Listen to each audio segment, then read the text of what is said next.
They are available to you if for some reason you missed the class. The recordings will be on the week that we had the live session.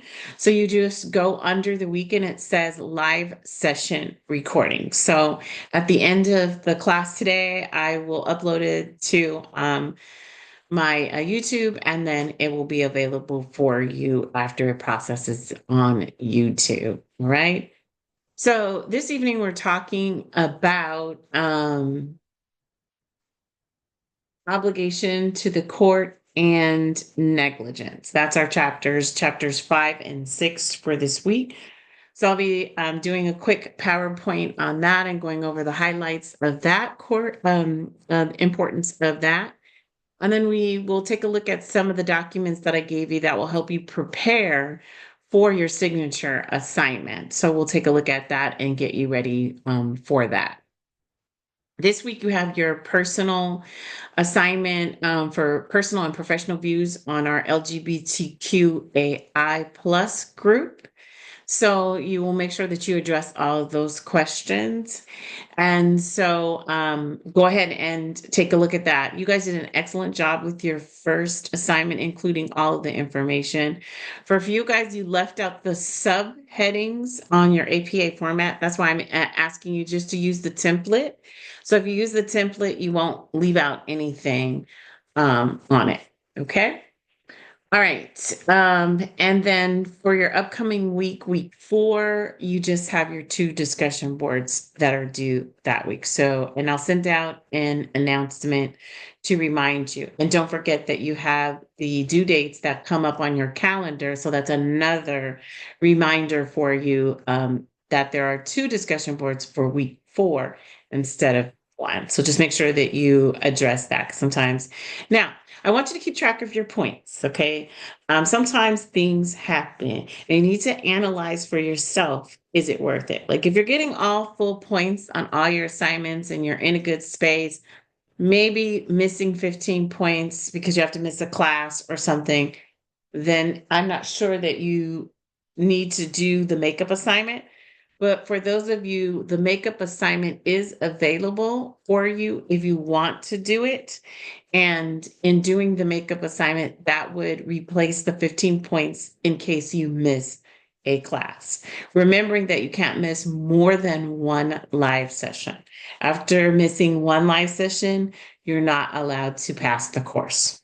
Okay, so, and week 4 is coming up. So that's the last week that you could drop the class. So I don't anticipate that from anybody. Everybody's doing such a wonderful job, but I just wanted to revisit that information so that you're aware of your choices and of what you need to do. Okay? Any questions so far?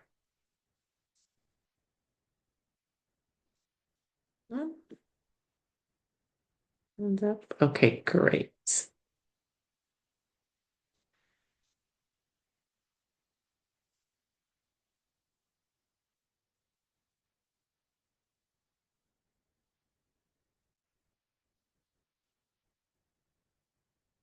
Okay, so when we're talking about negligence, we've got the civil case, which is a wrong against another person that's caused by physical, emotional or monetary damage, for which the plaintiff can seek compensation. An individual can be exonerated of a crime, yet be found guilty of breaching the plaintiff's individual rights. So just remembering the basics is that anybody can sue anybody, and we'll be taking a look at that as we go over some case studies today. And that, we have to prove that we acted as like the majority of school counselors would behave or do reasonably in order to be exonerated from a particular accusation. All right. In criminal cases, the person is tried by the state, and the standard to determine guilt is beyond a reasonable doubt. A civil trial pits individuals, defendants against individuals, plaintiffs who believe that they were wronged. Okay. Civil cases require only preponderance of evidence and not beyond a reasonable doubt. The lower standard is is allowed because the person is usually suing for monetary damages and not for the defendant to lose his or her freedom. Preponderance of evidence only has to be above 50%, and therefore, that's why Fred Goldman prevailed in his lawsuit. So, the reasons why there are four elements that must be present for a civil liability to be proven. Duty, the counselor owes duty to a student or student's parents or guardian. Breach, the counselor breaches the duty owed. Injury, the student or parent guardian suffers an injury or damages as an assessment is made. And causal connection. There is sufficient legal causal connection between the breach of duty and injury. So, civil liability for negligence accrues if a counselor is found to owe duty to another person, breaches that duty by not living up to the expectations and standards, and as a result of the breach, causes damages to another person. The school counselor owes duty to a student or a parent guardian of the student. The counselor breaches that duty owed. Therefore, sufficient legal causal connection between the breach of duty and the injury, and the student or parent suffers an injury or damages, and an assessment is made. So duty requires the establishment of a relationship whereby the defendant owes the plaintiff a duty to act reasonably. And the stronger the duty, the greater the legal responsibility and concurrent legal liability if something goes wrong. So with breach, the judgment as to whether or not breach has occurred with regards to duty owed is centered on the issue of reasonability and an agreed upon standard of care. Reasonability includes the precautions that you take. So did you take all precautions, reasonable precautions? And that helps to determine if there was a breach. Reasonableness is very difficult to define, but it depends on the individual's background, education, profession, culture, nationality, and experiences.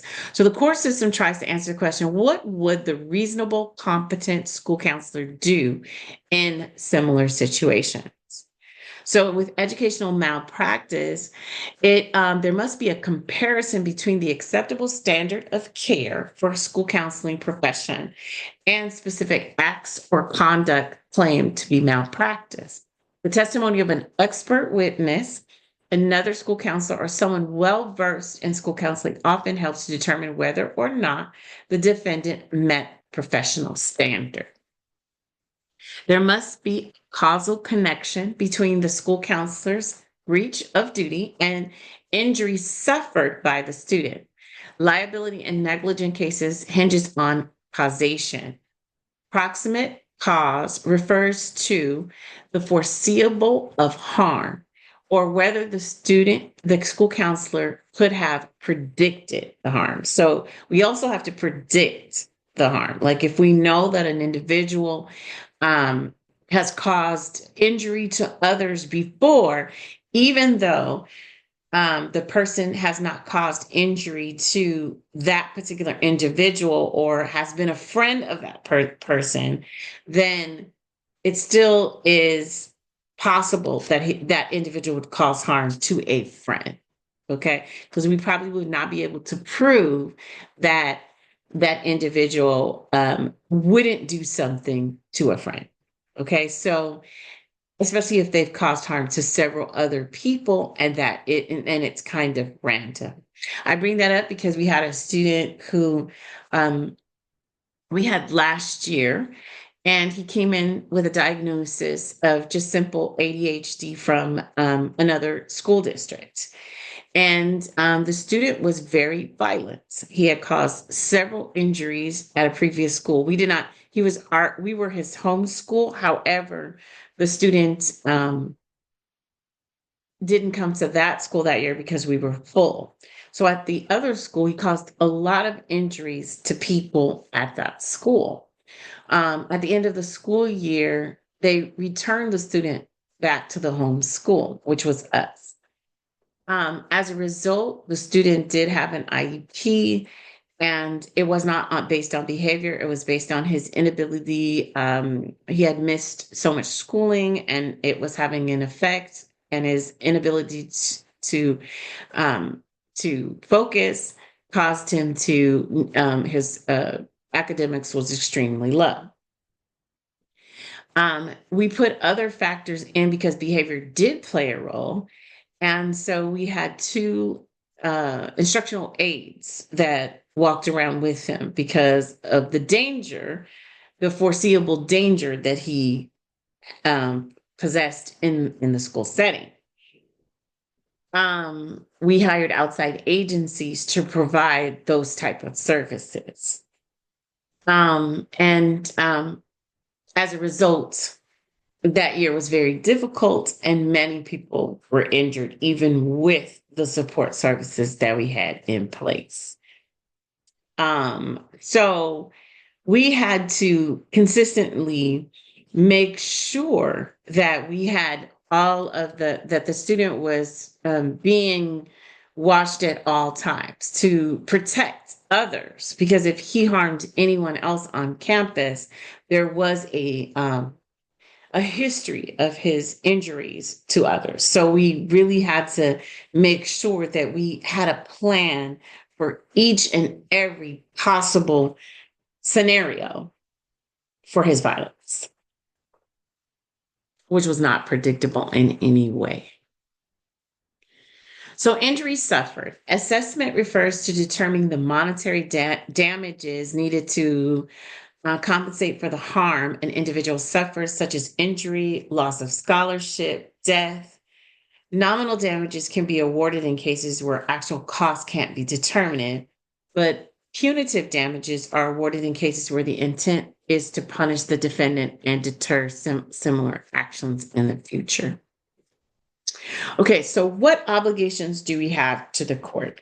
So these are pertaining a lot to our court documents and how we don't get subpoenaed. And if we get subpoenaed, making sure that our notes don't incriminate us for the most part. So the United States court system at both levels, the federal and the state, has had cases involving educators at both levels, right? From the highest to the lowest, state court systems, including the courts of the last resort, such as the state Supreme Court, the intermediate appellate courts, the courts of the general jurisdiction, and otherwise known as the district circuit. And then we have the superior or juvenile and courts of limited jurisdiction, otherwise known as the small claims court, probate, or justice of the peace.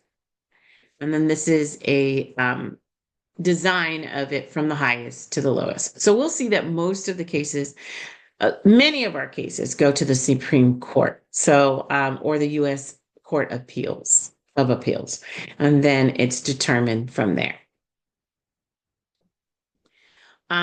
So the highest court is the Supreme Justice Court in 7 states, and a little bit of history. There they are. That's where they're located. Okay. And we do have one in California. All right. So the court cases begin at the lower districts and level by a plaintiff or a petitioner. And then the plaintiff or the petitioner is the one who initiates the court action by filing a complaint with the appropriate court. And then the court serves a summons on the person or persons named as the defendant. And then the next step is to plea, in which the defendant can respond by denial, by seeking independent relief, or by introducing an affirmation of defense. Usually we're protected by most of this through our unions. And so our district usually provides most of the support for us. However, there are many times when you have to be depositioned. Once you've depositioned, the court case has moved beyond that, and your name is in the court case. At that point, your hope is to be dismissed from the court case.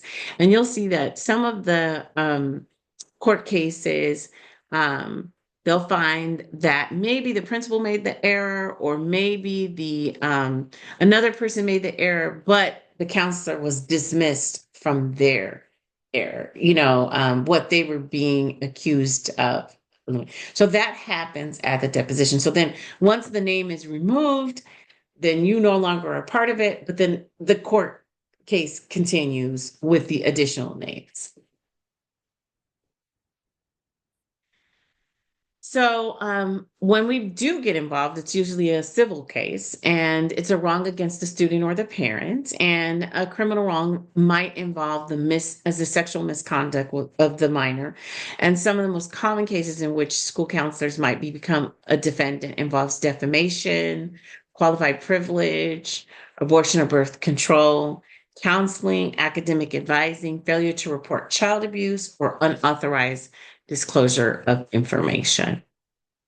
Okay, so I'm not going to do this court case right now. We're going to move on to something else. So that's kind of the highlights of our obligations to the court. And our notes always get subpoenaed. There's no way that you can not subpoena your notes.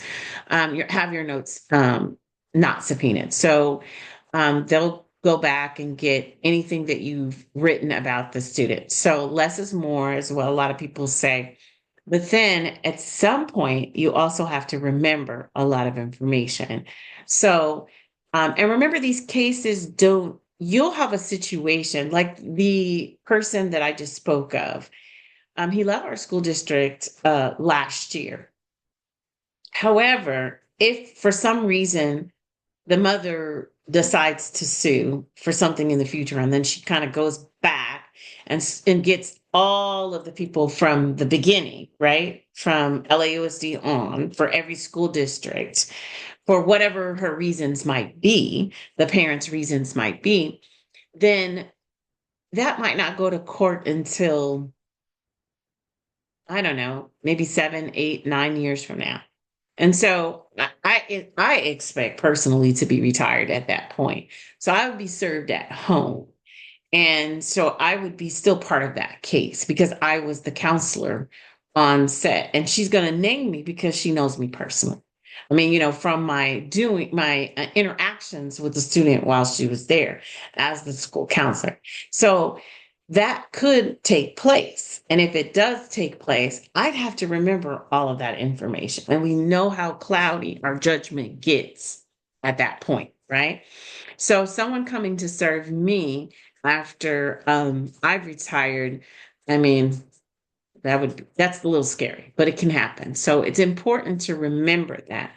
And then, of course, if you are in the beginning of your career, and you're doing that, it's the same thing because you can move around from school to school, district to district, receive that, and then be like, oh my God, I can't remember the person's first name, last name. And it's hard because things start to kind of mesh together and you're not really sure what happened or the details of it and so on and so forth. So that's something to keep in mind as far as your notes and how you would keep those and what you would have to refresh your memory in situations such as that. Okay. All right. Any questions about duty, obligation to the court, or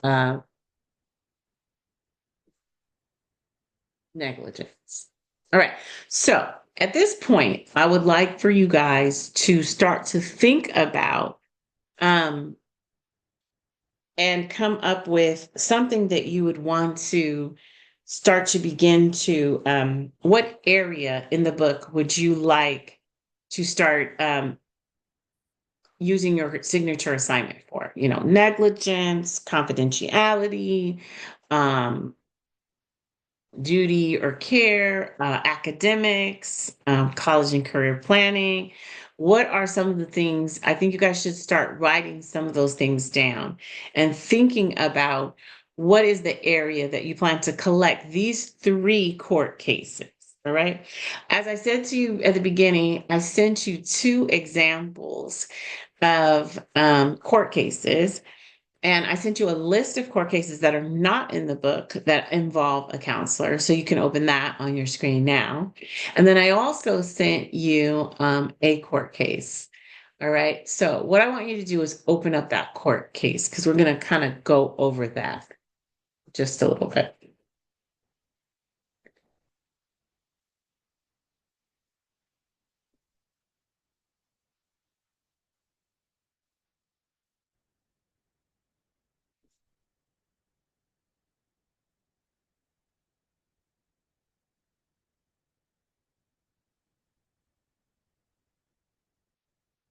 Mm, I opened it.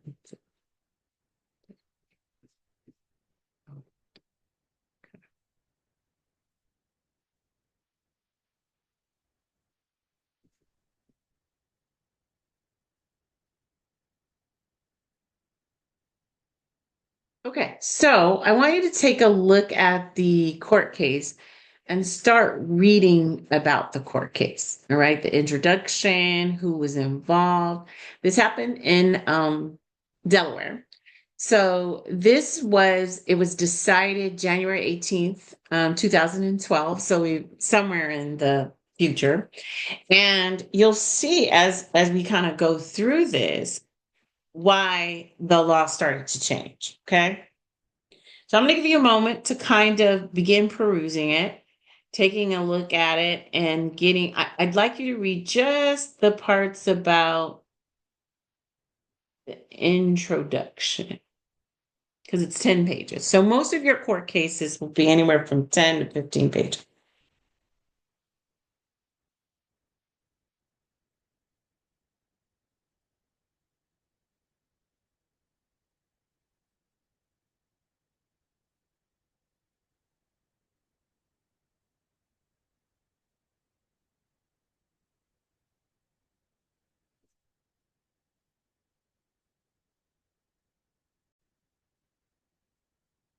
Okay, if you don't have any background ground noise, let's come off of mute because we're going to have a discussion about this. All right, so what did we have?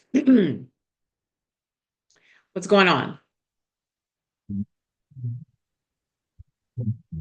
A student commits suicide, and the grandparents are suing because the wrongful death or something like that, because they failed to talk about like a past attempt and notify them about like any intent or previous attempts. And that after the 4-hour counseling session, the kid goes home and commits suicide by hanging himself.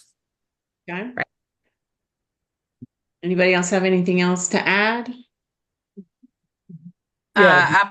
After the 4 hours, he was feeling better, and the counselor felt that he had improved.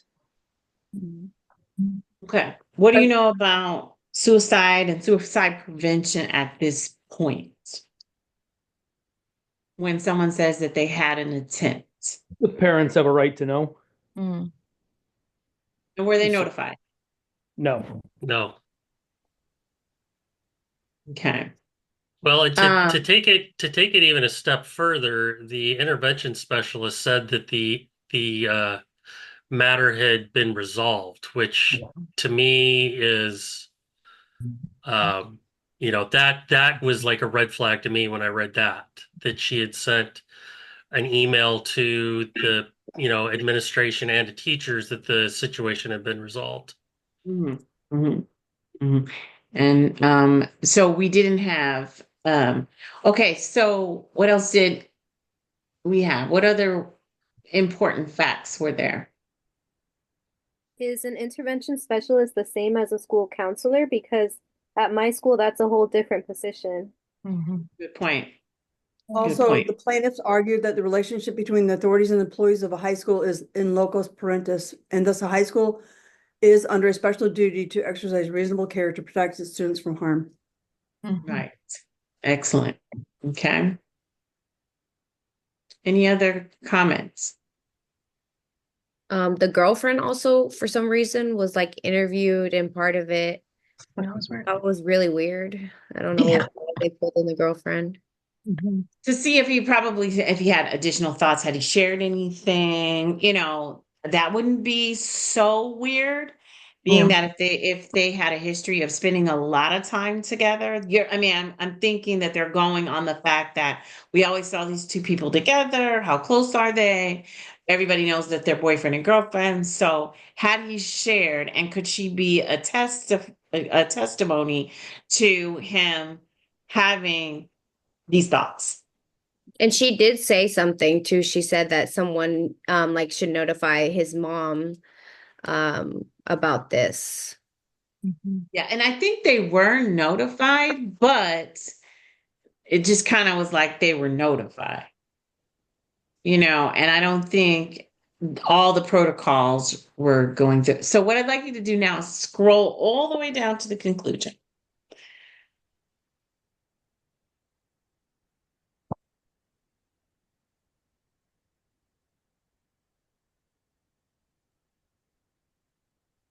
Now, what we're passing up at this point is all of the documentation, all of the legal stuff that happens in a court, right? How they use other court cases to determine their conclusion and so on. So is it important? It's very important. But I just want you to go down to the conclusion. And what does it say? Their motion to dismiss was granted.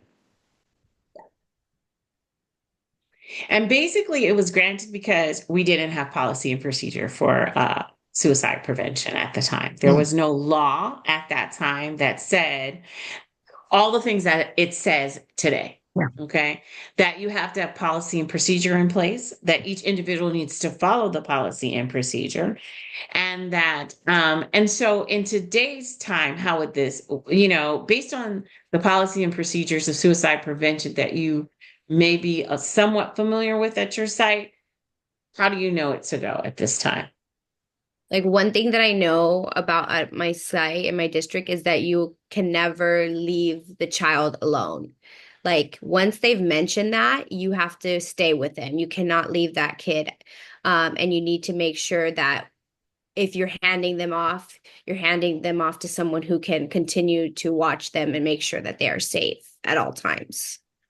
Yes. So once the intervention specialist received that information, would she have been the one to do all the follow-up? Most policy and procedures would not have an intervention specialist unless they were trained to do so, to be the person to follow up and ask all the additional questions. Plus, we have to do a risk assessment. That's part of your policy and procedure because that's what the law states now, that your policy and procedure has to have a step-by-step process of, the student, once you take the document, you give it to the team does a risk assessment. Should a risk assessment ever be done alone? I don't think so. You're the only counselor on site and you have the situation. Should you be the only one to make the determination? No, then admin should be involved. And it needs to be two mental health professionals.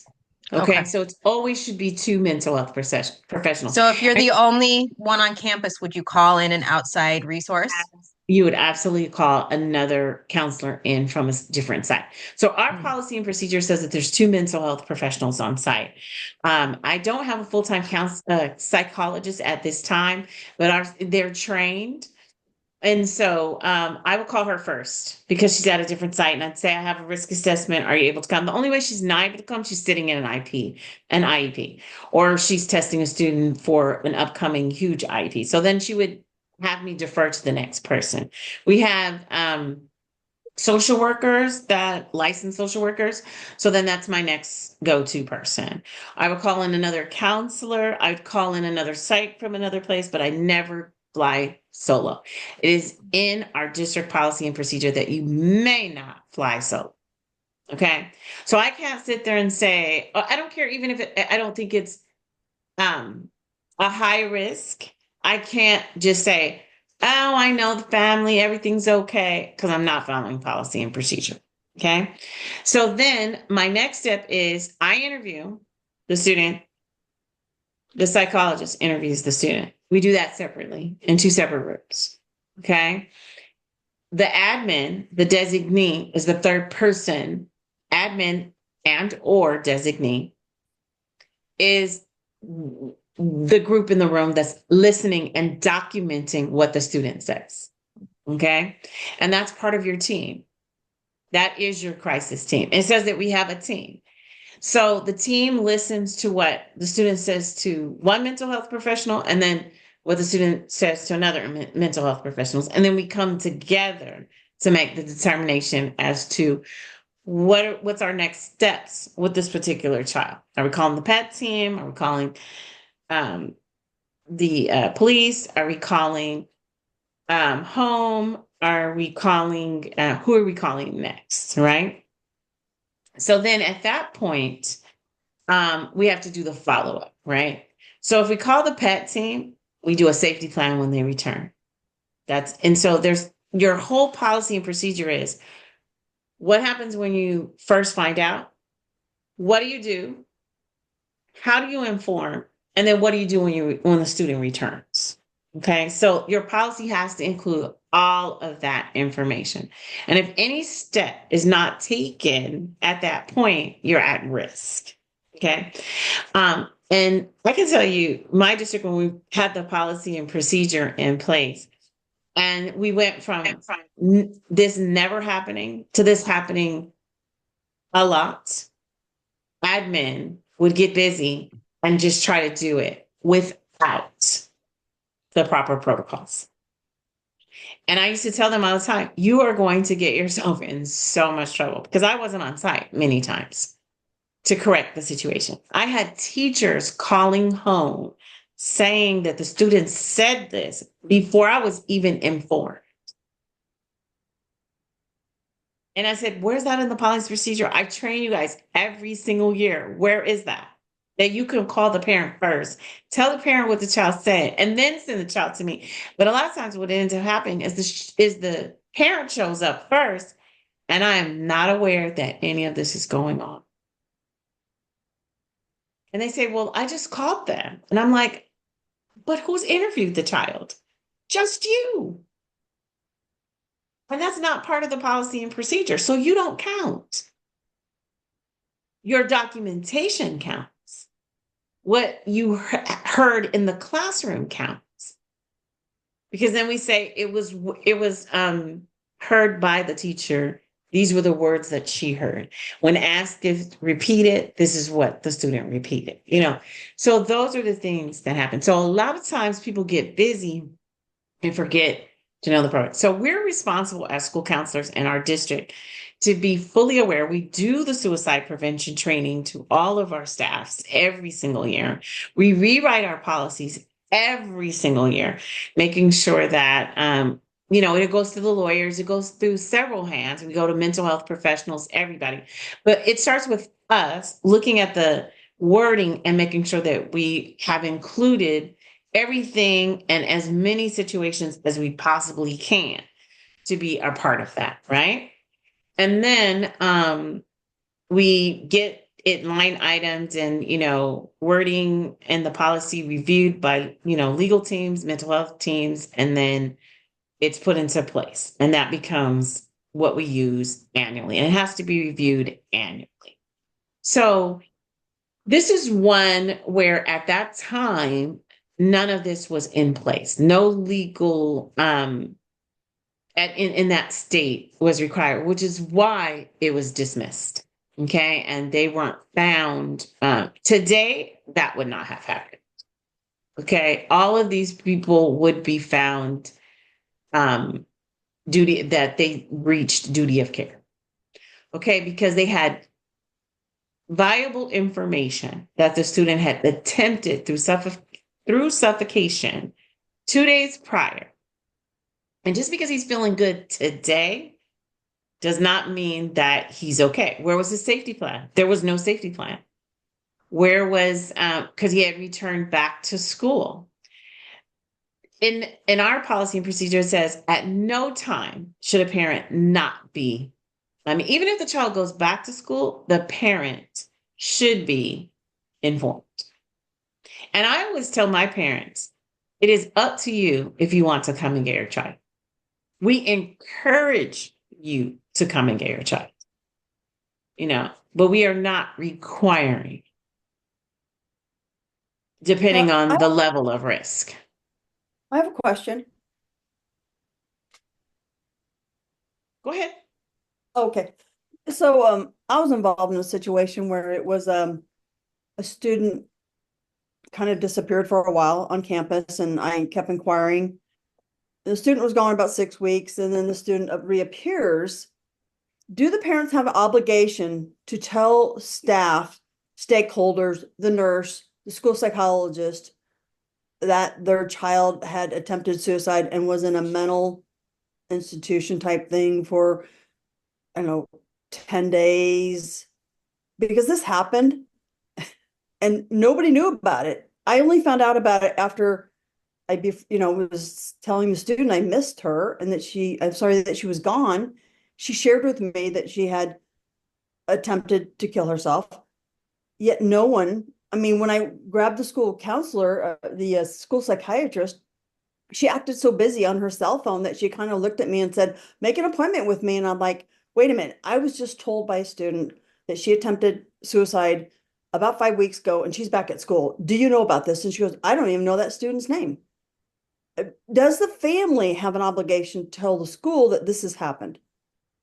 No, they don't have an obligation to tell the school that this has happened because it's personal and it happened outside. However, it's in their best interest upon return. Now, where the school finds out is this.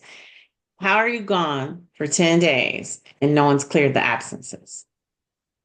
But I kept inquiring. The parents were clearing the absences, but they did not know why. They just said, yeah, the parents are calling in all the time. No, that's not clearing an absence. That's not clearing an absence. Just because that's not clearing an absence. See, and that's where, so attendance is part of our issue too. I mean, that's part of our umbrella as well. So at some point you have to do a wellness check and somebody's going to have to talk a little bit more. Well, interesting enough, CPS had been there, but never told the school. The school had no idea. They actually called her in because of me and they put a site on her and she had to sit there for like 35 minutes so everyone could see who she was on campus, anybody in the office, the stakeholders. And then the girl said later that week, said, you ratted me out. And I thought, shoot, I'm a mandated reporter. I had to do what I had to do. But the school did not know this had happened and no one knew who this girl even was. And that's really that's really not unusual, Mary. And a big school like that, in a big school, it's not unusual. Or even a small school, it's not unusual because people do business as usual.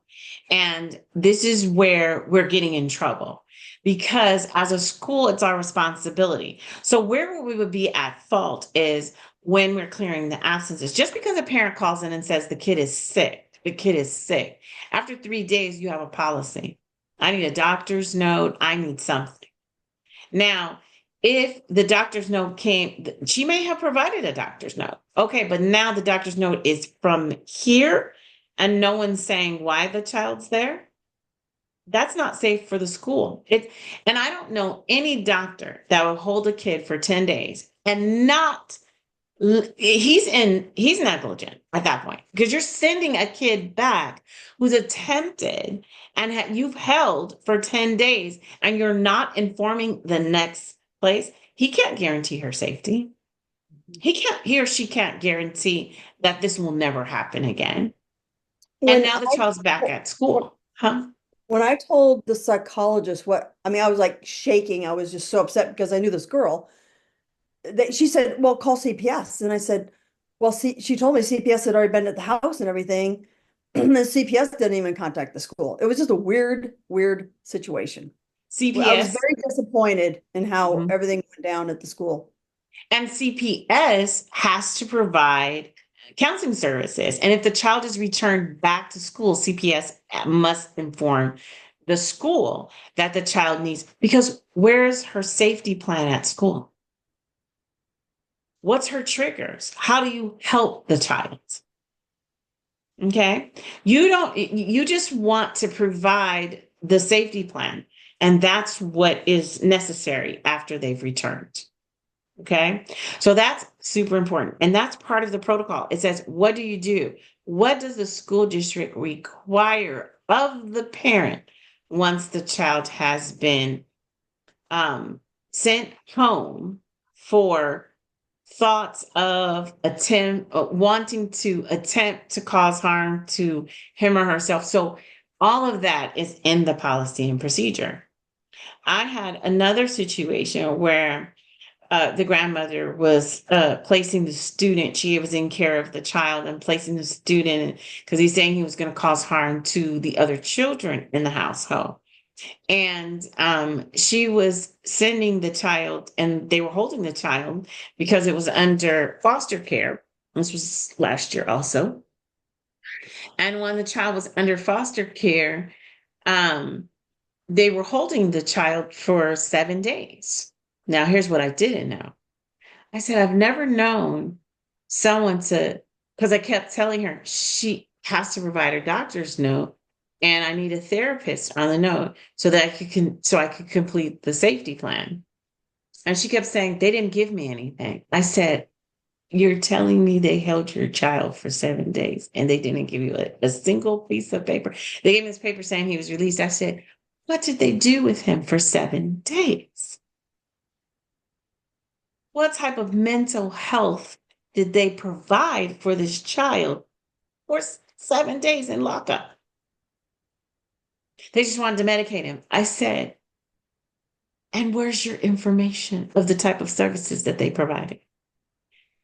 Okay, so what I found out from CPS is, which I did not know, is that when they're in foster care, if you say, I can't take this anymore, they will hold them for a minimum of 7 days. And do they do anything with them? Not really. And I said, I've never heard of that. They just, if they have a diagnosis, they put them on the medication. Maybe the parent isn't giving the medication, but it has been prescribed. They try to give them the medication or sedatives to keep them calm, but they really don't provide counseling. And that's in those foster-like situations. Okay, so as odd as it seemed, that does happen. And it happens because CPS says that the parent gets beside themselves or guardian gets beside themselves and says, I just don't want them in the home anymore. And they have no other place to place them. Okay, so you get this kid back who's been locked up for 7 days and you expect them just to sit down in a seat? That's not happening. You know, they've been mistreated for 7 days. They haven't seen their family. They've been sedated. They've been medicated. And they're supposed to just fit right back into class. I remember I've been at elementary school. So mine are babies. Okay. So these are things that are happening out in the world, the wrongdoings of the world, but we have to protect ourselves and not get caught up in these type of cases. Again, in that same situation, this parent could decide to sue all the people involved, going way back, because it's another student who came from a different district and into our district. And then she would be getting everybody to get this massive suit, you know, all the previous districts, our district, and saying that we aren't providing support, you know, for that particular student.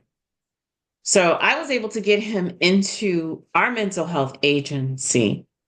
So I'm hoping that's my saving grace if that were to occur, that not only did I hear it, but I required that that the parent provide the release back to school, that I had a safety plan. I had a safety meeting each and every time, and I documented the safety meeting, and I have the safety plan for each time that happened. It happened 4 times while he was in my care. And then that I also provided mental health services because she wasn't seeking the mental health services. So I made sure that they connected with a mental health agency, the agency that I worked with, and they provided services that way. So that's the documentation. So I would hopefully not be involved in anything because my duty of care was there while he was on campus with me. Okay. So when you guys are looking for your legal court cases, you're first going to try to find, and you kind of want to search in your search in the library, you want to include negligence, obligation to the court, confidentiality, breach of confidentiality, duty of care. You want to put that in your search. Then you want to add something that includes like recent years. You can click that off. Like, so I put from 2000 forward because they'll give you court cases from 1979. And why that's not applicable is because we have laws in place today. You can see even from 2013 with this suicide case, how it's in. Now we're not going to find too much more than that because anything that is 17, it hasn't been resolved, right? We have Columbine that's not resigned. We have, there's a lot of things that are still out there that happened many, many years ago and they're not resolved. So you might have to go back a little bit, but just make sure that you get your 3 court cases. So in this situation, this one is involving suicide. Now, negligence. Can I choose something else like academic negligence and still use that in my assignment? Yes, you can, because the overall arching is negligence, right? So I'm focusing on, one was about suicide. I think somebody's volume is on and yeah. And then we would use negligence. So the next one I have for you, and I didn't send you this one, but I just kind of wanted to bring it up. And I think this one is listed in the book. So you wouldn't be able to use it, but Sands 2 versus Cedar Rapids Community School District. Okay. So I'm going to share my screen with you on that one really quickly, just to give you an idea of another court case. Now, this one is negligence, and this is academic negligence. In this situation, the student was an NCAA student, and the counselor was responsible for making sure that they were NCAA eligible, and the student didn't take the appropriate courses, and they signed off on it. And in this one, because it is our responsibility to ensure that we know the courses that make the student NCAA eligible. So you can't say, oh, I didn't take that class. I wasn't aware of that. You are responsible as a school counselor to know that information. And then also the school didn't post the courses in the clearinghouse. So that's why the school district was responsible. And so in this one, it was not dismissed. They found them responsible for academic negligence. Okay. So can someone kind of, I'm going to stop sharing real quick, talk to me a little bit about, so what type of literature review would I do if I'm trying to include, because that's a portion of this assignment, what type of literature review would I include in regards to this? Negligence is my topic.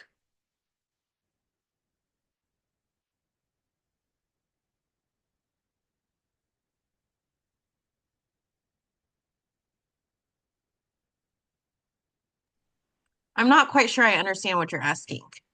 So you have to do a literature review, right? Yeah. Of your topic. And we're using negligence as our topic. So what would I be including? What type of sources would I want to use to compose my literature review. So you're thinking like outside of court cases and court opinions?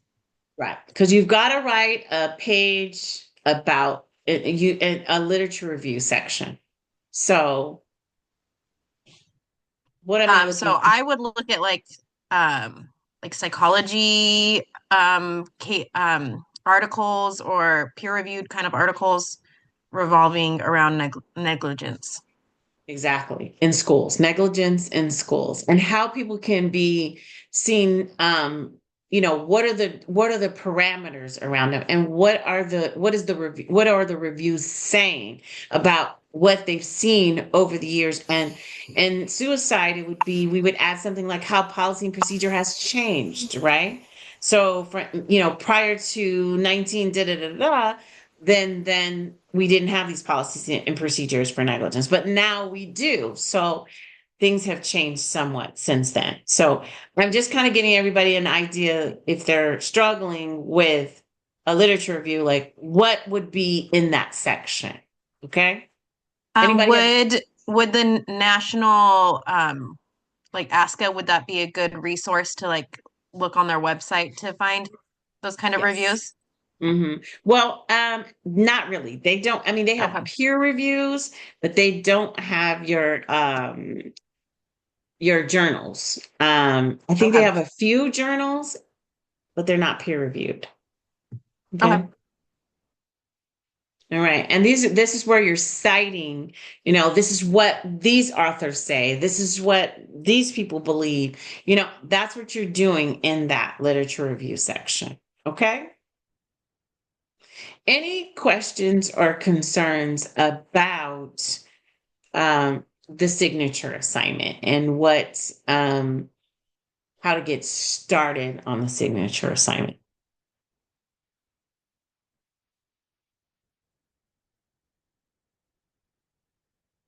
So we're going to go around, and I just kind of want you to take a minute and try to open up your book, and see what are some of the topics that you're thinking about. My book, let me minimize you guys for a quick second. Oh, I can't. Okay. What are some of the topics that you're thinking about from the book to work on?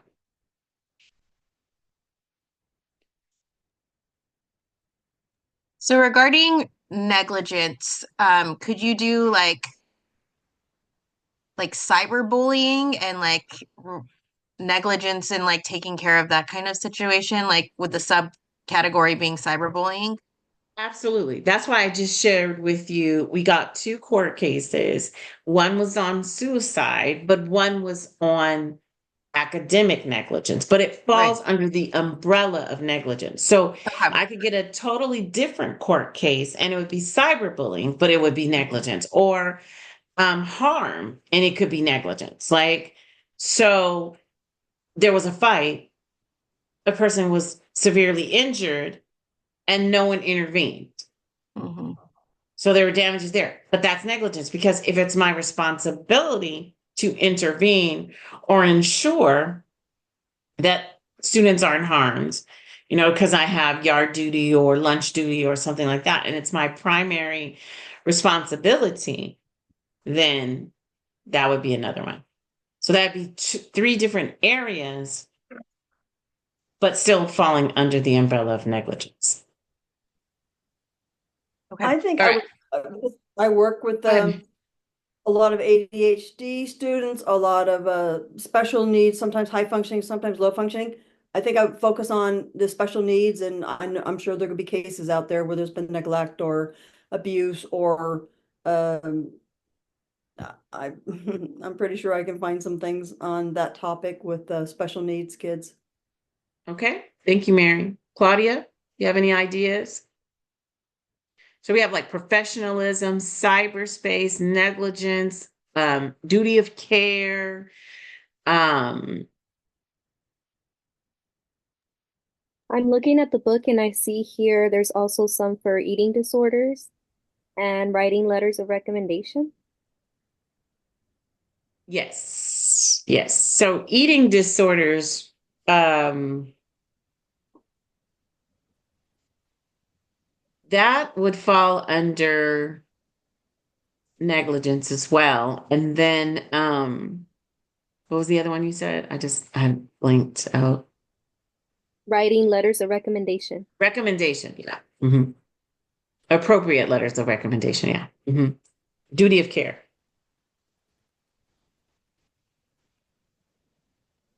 So, like, our book kind of gives you, like, sexually active students, like we talked about earlier with pregnancy and all that, that kind of falls under neglect, obligation to the court, duty of care if the child is injured. I mean, if the child is harmed in some way, but it's still kind of, then your topic is about sexually active students, violence and criminal activity. That kind of falls under like harming each other, harm to someone else, right? Suicide's harm to yourself, harming other people. Okay.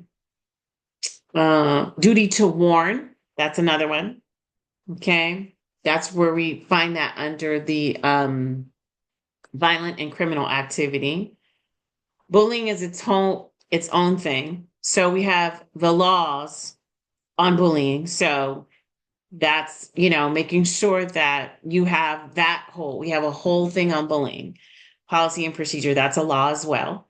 So your district has a full policy and procedure, like when it's reported, how soon it should be reported, who's investigating it, how does the investigation go, who's in charge of it, etc. With violence and criminal activity, it's that's a threat assessment. So we have suicide, which is us, and then we have the threat assessment, which is usually handled by admin, deans, etc. And there's a whole separate policy and procedure. Now, there's no law for a threat assessment, so that one comes under duty to warn. Okay, so we don't have to have, at this time, there's no law that states that you have to have a policy and procedure for duty to warn or threat assessments. It just says you have to have it as your safety school plan. Okay, but not like when the student makes a threat, what do you do? Where do they go? Who do you call? Not that. Okay, it's just here's a threat assessment. How do we evacuate? Where do we go? That kind of thing. It's in your safety plan. All right. Claudia, you said you were going to do what? You were looking at what?